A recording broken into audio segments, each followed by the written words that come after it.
Hari ini di depan kita ada setumpuk materi yang jujur aja bikin saya penasaran banget. Kelihatannya memang berat ya. Isinya itu serangkaian visual dan catatan tentang sebuah kerangka kerja yang namanya cukup megah nih. Peta kehidupan, sebuah atlas eksistensial. Atlas eksistensial. Misinya itu untuk membantu kita, membantu Anda, memahami 3 hal besar. Makna, kesadaran, dan energi. Tapi ada satu pertanyaan pembuka yang benar-benar menarik perhatian saya. Apa tuh? Pernah nggak Anda merasa lagi di puncak produktivitas, sangat sadar dengan apa yang Anda lakukan, tapi di saat yang sama, ada rasa hampa yang aneh, yang nggak bisa dijelaskan? Oh, itu pertanyaan yang dalam sekali. Nah, sumber ini kayaknya punya jawaban, atau setidaknya sebuah peta untuk menjelajahi kehampaan itu. Mari kita bedah bareng. Ini pertanyaan yang pas banget untuk memulai dan penting untuk kita luruskan dari awal ya. Materi ini bukan mau kasih kita label baru, bukan mau mengotak-ngotakan orang. Oke, Anggap saja ini cermin. Sebuah alat untuk melihat dinamika yang seringkali nggak terlihat antara dunia batin kita, apa yang kita yakini, seberapa jernih kita melihat, dengan sistem di luar sana. sistem yang kita hadapi setiap hari. Betul. Dan untuk paham petanya, kita harus paham dulu kenapa peta lama kita seringkali menyesatkan. Oke, ini menarik. Di halaman pertama sumber kita, visualnya langsung nusuk. Di satu sisi ada gambar peta lama. Cuma panah lurus ke atas. Sederhana banget. Sadar, tambah sukses, sama dengan kuat. Rapi, linier, persis kayak di buku-buku motivasi. Yang sering kita lihat ya. Tapi di sebelahnya ada gambar realitas. Dan ini, waduh, ini gambaran benang kusut. Benang kusut, tepat sekali. Ruwet, nggak bisa ditebak, dan sama sekali nggak lurus. Rasanya jauh lebih jujur ya. Jauh lebih jujur. Dan di dalam keruwetan itulah paradoksnya muncul. Kita kan hidup di zaman di mana kesadaran, awareness, itu diagung-agungkan. Betul. Kita dibilang kalau punya makna hidup kita bakal kuat. Tapi faktanya, coba lihat sekeliling. Banyak sekali orang yang sangat sadar, sangat produktif, justru yang paling sering merasa lelah sampai ke tulang. Nah, itu dia. Dan disinilah matriks-matriks lama psikologi, tips produktivitas, bahkan spiritualitas seringkali gagal. Mereka nggak bisa menjelaskan kenapa seseorang dengan makna hidup yang dalam, kita sebut aja X, dan kesadaran tinggi, Y, kok tetap bisa ambruk. Jadi, ini bukan burnout biasa. Sumber ini menyebutnya dengan istilah spesifik, kelelahan eksistensial. Existential exhaustion. Dan penekanannya itu yang penting buat saya, ini bukan karena kita lemah atau kurang spiritual. Katanya, ini adalah kegagalan peta. Peta kita yang sudah usang untuk membaca medan yang sebenarnya begitu rumit. Tepat sekali. Karena itu kita butuh peta baru. Dan peta kehidupan ini digambarkan dengan sangat indah sebagai sebuah jembatan. Jembatan ya? Betul, jembatan ini berdiri di antara dua tepian. Di satu sisi ada ilmu deterministik, genetika, biologi, hal-hal yang terukur dan kaku. Oke. Di sisi lain ada spiritualitas abstrak, yang kadang terasa mengawang-awang, nggak membumi. Nah, peta kehidupan ini mencoba jadi jembatan di tengah-tengahnya. Sesuatu yang praktis, tapi juga mendalam. Saya suka metafora jembatan itu. Rasanya kokoh. Kalau begitu, mari kita coba menyeberang. Apa aja penanda jalan atau koordinat yang perlu kita perhatikan di jembatan ini? Tentu. Tapi sebelum kita lihat koordinatnya, kita harus tahu dulu fungsi jembatan ini. Ini yang paling krusial. Oke. Peta ini bukan label permanen. Jadi ini bukan vonis ya? Sama sekali bukan. Tujuan utamanya cuma satu. Peta ini memetakan arah, bukan nilai. Ini kayak GPS yang bilang, Anda sedang di sini, bukan untuk menilai seberapa bagus lokasi Anda. Oke, arah bukan nilai. Itu harus kita pegang. Nah, sekarang mari kita lihat koordinat di GPS eksistensial ini. Katanya ada 3 sumbu internal, X, Y, dan Z. Bisa dijelaskan satu persatu? Tentu, kita mulai dari variabel X, makna. Pertanyaan intinya adalah, hidup saya ini mengarah kemana? Oke. Sumber ini membaginya jadi 3 orientasi. X sama dengan 1 itu reaktif atau bertahan hidup. Fokusnya adalah melewati hari, merespons apa yang datang. Cuma bertahan ya? Lalu X sama dengan 2 adalah ambisi dan peran. Maknanya terikat pada pencapaian, status, validasi dari luar. Dan X sama dengan 3 adalah transpersonal, di mana maknanya sudah melampaui kepentingan diri sendiri untuk melayani sesuatu yang lebih besar. Bentar, biar nempel di kepala. Jadi kalau orientasi saya masih sebatas yang penting tagihan lunas bulan ini, itu berarti saya sedang di X sama dengan 1. Kira-kira begitu. Kalau saya terobsesi dapat promosi jabatan, itu X sama dengan 2. Dan kalau saya jadi relawan karena benar-benar peduli, itu X sama dengan 3. Benar nggak sederhananya gitu? Persis, itu cara yang sangat bagus untuk memahaminya. Lanjut, ada variabel Y, kesadaran. Pertanyaannya, seberapa jernih saya melihat? Kejernihan. Ini bukan soal IQ, tapi soal kejernihan persepsi. Kemampuan untuk melihat mengapa di balik sebuah peristiwa, baik dalam diri sendiri maupun di dunia luar. Semakin tinggi Y, semakin kita paham pola-pola yang terjadi. Oke, makna dan kesadaran. Yang terakhir, variabel Z, energi. Ini soal kapasitas ya. Seberapa besar kapasitas saya untuk bertindak? Betul. Jadi ini bukan cuma soal energi fisik, tapi juga vitalitas, keberanian, dan kekuatan untuk benar-benar mewujudkan apa yang kita yakini. Tepat. Makna, X, dan kesadaran Y itu soal apa dan mengapa. Energi Z adalah soal bagaimananya. Tapi ketiga variabel internal ini tidak mengapung di ruang hampa. Oh, Ada satu variabel lagi yang seringkali kita lupakan, dan ini mungkin yang paling mengubah permainan. nah, ini dia, variabel eksternal S atau sistem. Lingkungan tempat kita berada. Sumber ini membaginya jadi 3 juga kan? Betul. Ada S1 sistem yang toksik. Ini lingkungan yang represif, menguras energi, bahkan abusif. Di sini Anda harus berkompromi dengan nilai-nilai Anda hanya untuk bisa bertahan. Aduh. Lalu ada S2 sistem yang netral, fungsional tapi stagnan. Anda bisa hidup di dalamnya, tapi ya gitu-gitu aja, sulit untuk tumbuh. Dan yang ideal, S3 sistem yang sehat. Sistem ini protektif. Ia memungkinkan makna dan energi Anda bisa berkembang dan terwujud. Ini dia, bagian yang menurut saya sangat melegakan, tapi sekaligus sedikit menakutkan. Kenapa tuh? Sumber ini bilang, kita sering sekali menyalahkan Z kita, rasa malas kita, kurangnya energi kita, padahal akar masalahnya ada di S, di sistemnya. Nah, Jadi, burnout yang kita alami bisa jadi bukan karena ada yang salah dengan diri kita, tapi karena sistem tempat kita bekerja atau hidup emang dirancang untuk menguras kita. dan itulah wawasan kuncinya. Sistem tidak pernah netral, ia selalu membentuk kita. Pemahaman ini membawa kita ke sebuah prinsip yang disebut aturan emas petak kehidupan. Aturan emas. Coba bayangkan sebuah prisma kaca. Makna X dan kesadaran Y Anda itu seberkas cahaya putih yang murni. Ketika cahaya itu masuk ke dalam prisma, yaitu sistem S, apa yang terjadi? Cahayanya pecah kan? Jadi pelangi. Betul, terurai, warnanya pecah dan intensitasnya melemah. Yang keluar dari sisi lain adalah energi Z Anda yang sudah terkuras. Tunggu. Ini penting banget. Jadi rasa lelah luar biasa yang mungkin kita alami, sumber ini bilang itu bukan berarti kita kehilangan siapa diri kita. Tepat. Bisa jadi kita hanya kehabisan bensin, tapi mesinnya, nilai-nilai kita, kesadaran kita masih utuh. Anda, tetapi ia tidak bisa mencuri makna X atau kesadaran Y Anda. Implikasinya dalam sekali. Wow. Ini menjelaskan kenapa orang-orang yang paling baik dan paling sadar pun bisa hancur fisiknya. Dan ini menjelaskan kenapa kadang menarik diri atau diam bukanlah tanda kepengecutan. Itu bisa jadi strategi paling bijak untuk melindungi sisa energi yang ada. Aturan emas tadi terdengar sangat kuat, tapi masih agak teoritis. Apakah sumber ini memberikan contoh nyata bagaimana ini bekerja? Gimana mungkin seseorang dengan makna dan kesadaran penuh bisa hancur, tapi tetap utuh? Rasanya kontradiktif. Pertanyaan bagus. Sumber ini memberikan studi kasus yang sangat kuat, yaitu sang martir. Bayangkan seseorang yang ada di potensi internal tertingginya. Makna hidupnya transpersonal, kesadarannya penuh, energinya melimpah. Oke, koordinatnya 333. Sempurna. Betul. Lalu, orang ini masuk ke sistem S1 yang sangat toksik dan represif. Apa yang terjadi? Sistem itu tidak bisa merusak keyakinannya yang begitu dalam, yaitu X sama dengan 3. Nggak bisa. Sistem itu juga tidak bisa mengelabui kejernihannya, Y sama dengan 3. Jadi, apa satu-satunya yang bisa diserang oleh sistem? Energinya.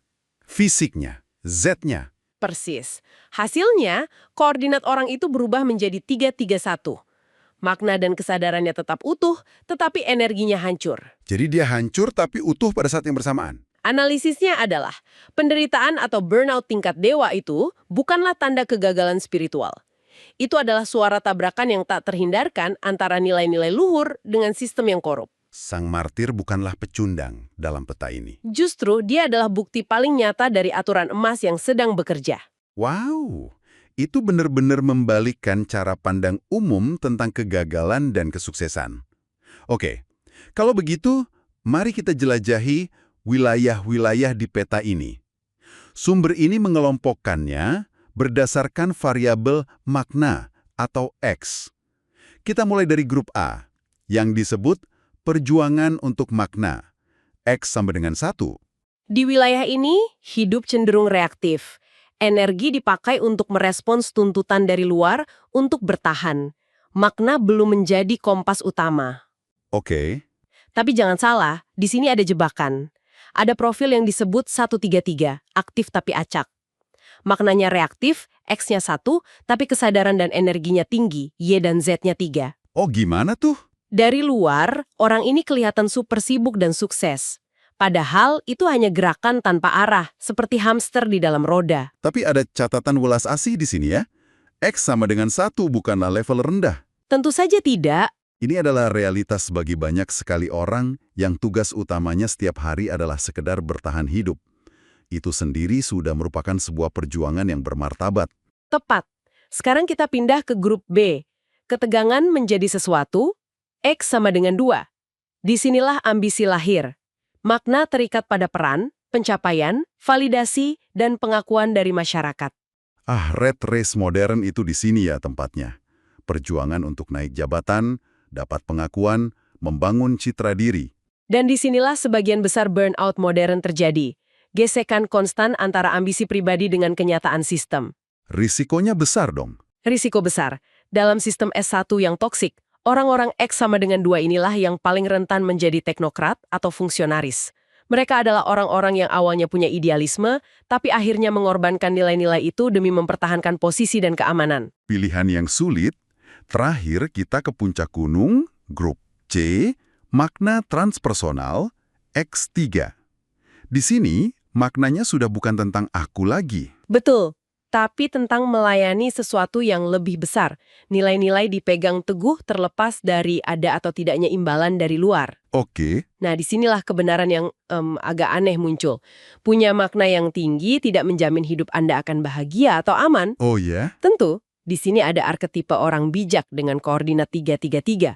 Tapi di sini juga ada idealis yang lumpuh dengan koordinat 331. Gimana tuh idealis yang lumpuh? Punya gagasan cemerlang dan kesadaran tinggi, tapi tidak punya energi sama sekali untuk mewujudkannya.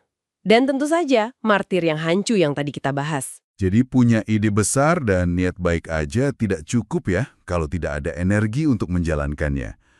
Tantangannya nyata. Semakin tinggi makna Anda, semakin keras potensi tabrakannya dengan sistem yang tidak mendukung. Ini membawa kita ke bagian yang sangat menarik. Bagaimana kita sering salah membaca peta orang lain. Oke? Sumber ini memberikan 2 contoh gunung es yang sering kita salah artikan. Pertama, the silent enlightened, atau yang terdiam dalam pencerahan. Yang kita lihat di atas permukaan air hanya sedikit. Energi yang rendah, diam, mungkin kelihatan tidak produktif. Jadi orang yang kelihatannya malas atau pasif bisa jadi justru di bawahnya ada gunung es kesadaran dan makna yang luar biasa besar. Bisa jadi, mereka mungkin sedang menarik diri secara strategis untuk menjaga energi. Oke. Kebalikannya adalah gunung es kedua, productive but empty atau produktif tapi kosong. Di atas permukaan, puncaknya menjulang tinggi. Energinya luar biasa, hasilnya banyak, portofolionya tebal. Kelihatannya sukses banget. Tapi di bawah permukaan gunung esnya kecil sekali. Maknanya X-nya rendah. Dia mungkin hanya mesin yang bergerak karena tuntutan atau kebiasaan. Ini yang menakutkan. Saya rasa kita semua pernah melihat orang seperti ini, atau bahkan merasakan sedikit dari itu dalam diri kita. Tentu. Sibuk luar biasa, semua checklist tercentang, tapi kalau ditanya untuk apa, jawabannya kosong. Pelajarannya jelas, jangan pernah menilai kedalaman jiwa seseorang hanya dari kebisingan yang dihasilkannya. Jadi, gimana kita menggunakan notasi ini untuk diri sendiri? Formatnya sederhana, X, Y, Z, S. Oke, X, Y, Z, lalu garis pemisah, terus S. Betul, variabel internal Anda, dipisahkan garis, lalu variabel sistem tempat Anda berada. Contoh, 331S1. Artinya, seseorang dengan makna dan kesadaran tinggi yang kelelahan karena berada di lingkungan toksik. Dan yang paling melegakan adalah prinsip fluiditas. Kita bukan patung. Koordinat kita bisa berubah. Tentu saja.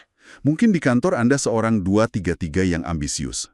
Tapi begitu pulang ke rumah, dalam hubungan yang sulit, Anda menjadi 111. Trauma bisa mengubah Z Anda dari 3 ke 1 dalam sekejap. Tepat. Jadi tujuannya bukan melabeli diri, tapi untuk sadar, oh, sekarang saya di sini. Tentu saja. Dan alat sekuat ini bisa berbahaya jika disalahgunakan. Karena itu, sumber ini memberikan sistem imun epis yang harus selalu kita ingat. Ada 3 aturan utama. Oke, kerangka ini kuat banget, tapi alat yang kuat bisa jadi senjata kalau salah pakai, kan? Gimana cara kita biar nggak jadi hakim eksistensial pakai peta ini? Pertanyaan itu sudah jadi langkah pertama. Aturan pertama adalah, jangan menghakimi. Sangat mudah untuk melihat peta ini dan berpikir, oh, saya harus jadi orang X sama dengan 3. Itu jebakan ego. Betul. Atau melihat orang lain dan berpikir, dia masih X sama dengan 1. Itu bentuk arogansi spiritual. Jadi kita nggak bisa lihat orang lain terus bilang, oh, dia X sama dengan 1, levelnya di bawah kue. Karena peta ini soal arah, bukan nilai. Oke, masuk akal. Aturan kedua. Kedua, ini bukan diagnosis klinis. Ini sangat penting. Energi Z yang rendah bisa jadi bukan masalah eksistensial, tapi masalah biologis. Bisa jadi itu depresi klinis, trauma, atau penyakit kronis. Oh, oke.